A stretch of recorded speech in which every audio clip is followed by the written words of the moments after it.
There's a guy in Nashville named Mike Grimes. He has a record store called Grimey's. I mentioned earlier that like of the bucket list things is like playing in store at like the famous local record store. That's the joint. Okay. And he is, without Mike Grimes, you would not have what Nashville is today. And if I could do, because he first was a bar owner, or maybe not bar owner, but I think he owned a bar in East Nashville 15, 20 years ago, and he was a person that brought people like the Black Keys to Nashville for the first time. He brought Kings of Leon to Nashville. He booked their first show.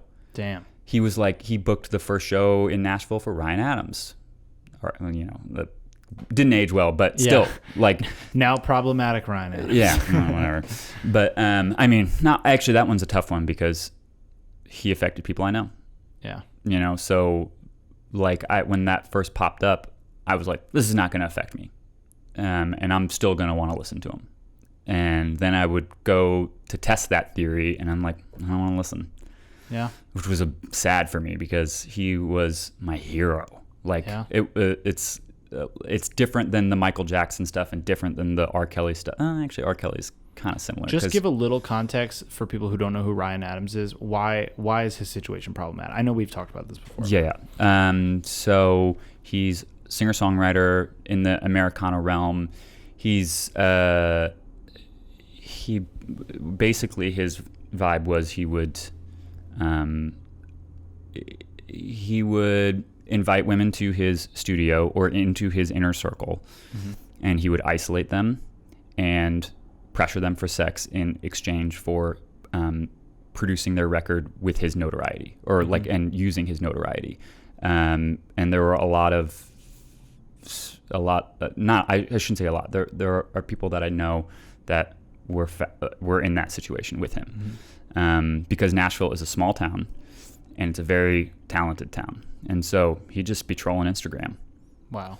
And I would imagine, or maybe he would meet through mutual people, that I would friends of friends, whatever. And he would do this to Sheryl Crow. He did it to his wife, Mandy Moore. That one was a little bit different. He basically controlled her to think that she wasn't talented, and basically at her peak of kind of, in her mid to late 20s, when that's your time, that's the best time.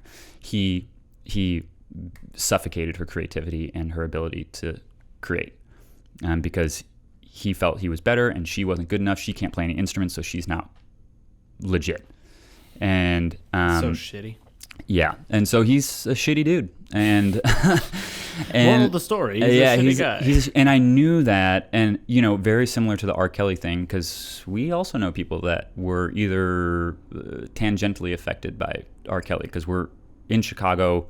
It's a big city, but we know people that are semi-connected to that, or at least know people who are connected to that. Sure. So it kind of feels similar, but.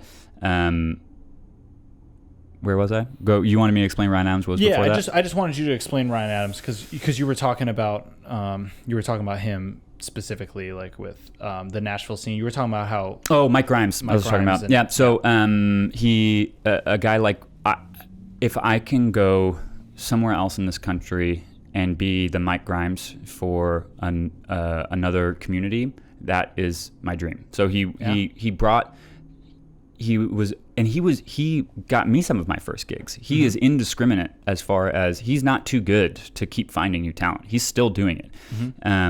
He's got a world-class record store, and he's got 2 venues in town, and he's he was booking all local acts and some smaller touring acts, and now he's got a much bigger venue, Basement East, on the east side of Nashville, that brings huge national acts. The dude is prolific. He's prolific, and he's an incredible influence on the city, and nice dude. Like, he would recognize me. Like, I would go to a show at Basement East. I remember when Basement East first opened, there was also a connecting restaurant, or it was more of like a deli type of thing. And he said hi to. I was flattered that he even remembered who I was. And he's just one of those guys that he's just he's one of the coolest people I've ever met and one of the kindest people I've ever met. And if I can bring his energy and what he brought to Nashville somewhere else, then that's is the dream. That's the new dream. You know, it's like I've kind of let go of like the rock and roll dream because it, you know, a big decision I had to make when I was deciding to leave Nashville was, you know, the odds of things working out in my favor are low, which I was aware of. And the last thing I wanted was to be post 40, post 50 and alone. Yeah. Because that was a lot of post 40 and 50-year-old men in Nashville were single, still gigging, like not living, they're living the dream for a 20-something, but it's exhausting when you get to that age. Sure. And so it's like, okay, do I want to pursue this dream that I have kind of achieved in some smaller way? Like I'm not like a rock god like I wanted to be when I was 12. Yeah. You know, but you were playing shows and you were making music and producing music. Yeah, and you were getting paid for it. And I checked off so many of the things on that bucket list so quickly that I was like, well, I mean, like, what more do I really want? And do I want a family more than I want these bigger dreams that, you know, those people that get to the highest level, we all know they're not happy.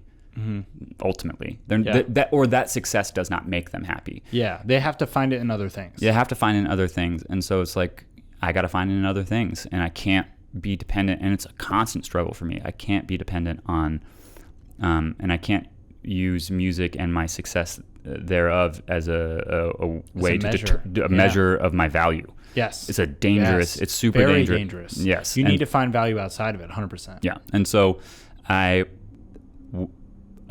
have been, and I'm always working on it, trying to find value as a partner to my wife.